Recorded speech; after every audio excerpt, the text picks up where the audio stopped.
Hi everyone and welcome back to Chef Seats. Today I'm going to show you how to cook the perfect steak. Yes, perfect steak. Now a lot of times people get really intimidated and don't know exactly what to do, so they automatically run to the restaurant or local steakhouse. Well, you know what? Now we have an end to that.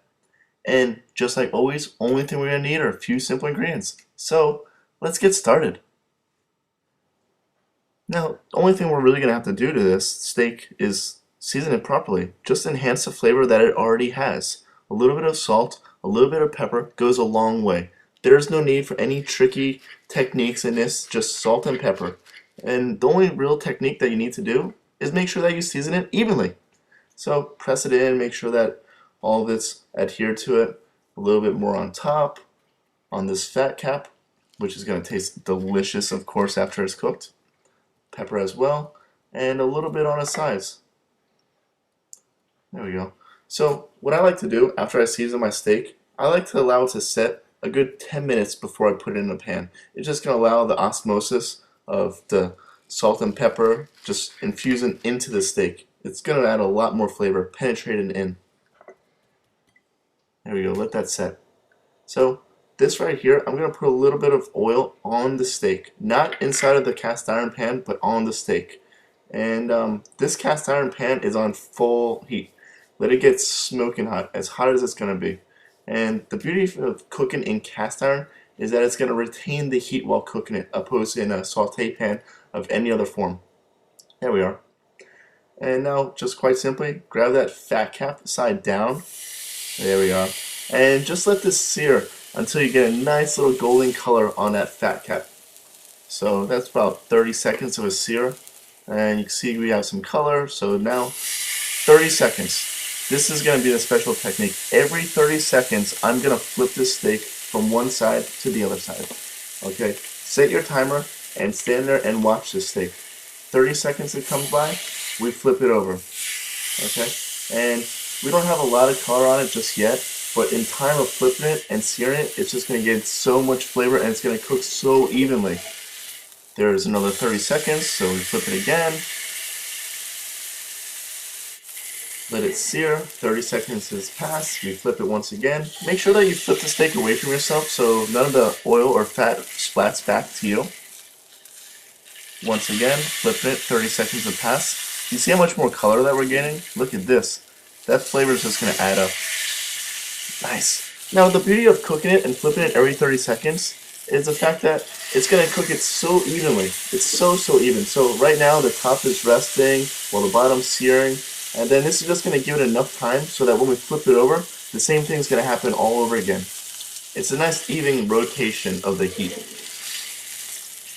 And once again, flipping it away from ourselves. You know, personally, I really enjoy cooking in cast iron. It's just one of these things of the flavors gaining and adding up. And look at that color on top of that. There's talking about flavor.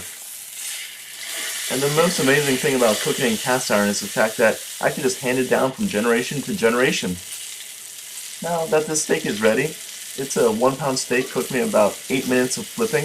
Let's just toss some garlic cloves in there, and then after the garlic cloves, what we can do is toss a little bit of butter in as well. See this? Just going to smoke up, and oh yeah, this is going to add so much flavor on top of it.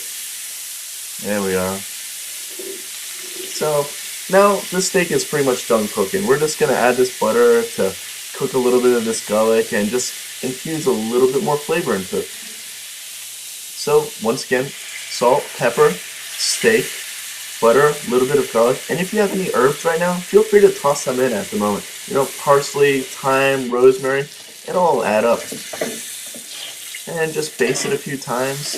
And since this steak took me 8 minutes to cook, I'm going to allow it to rest 4 minutes. So whatever your cooking time is, allow the steak to rest half of that cooking time so that all the juices can relax and add into it. There we are. Now that our perfect steak is resting, what I like to do is make a compound butter. And what this is going to consist of is equal parts room temperature butter and Boursin cheese. So once again, if you guys haven't had Boursin cheese, put that on your bucket list. It's amazing. It's going to add a really nice roasted garlic, goat cheese, sour cream flavor to it.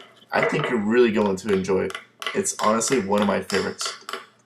and just quite simply give this a nice little mix together, and there we have it. It's just too easy, isn't it? Alright, now that we have this set aside, our steak is all cut, let's plate it up. So, put a few slices right here, and see how even that cooking is? No ring. It's all evenly pink. It's beautiful. That's the beauty of cooking with the 30-second flipping technique. And let's just add a little dollop of our Boursin cheese butter.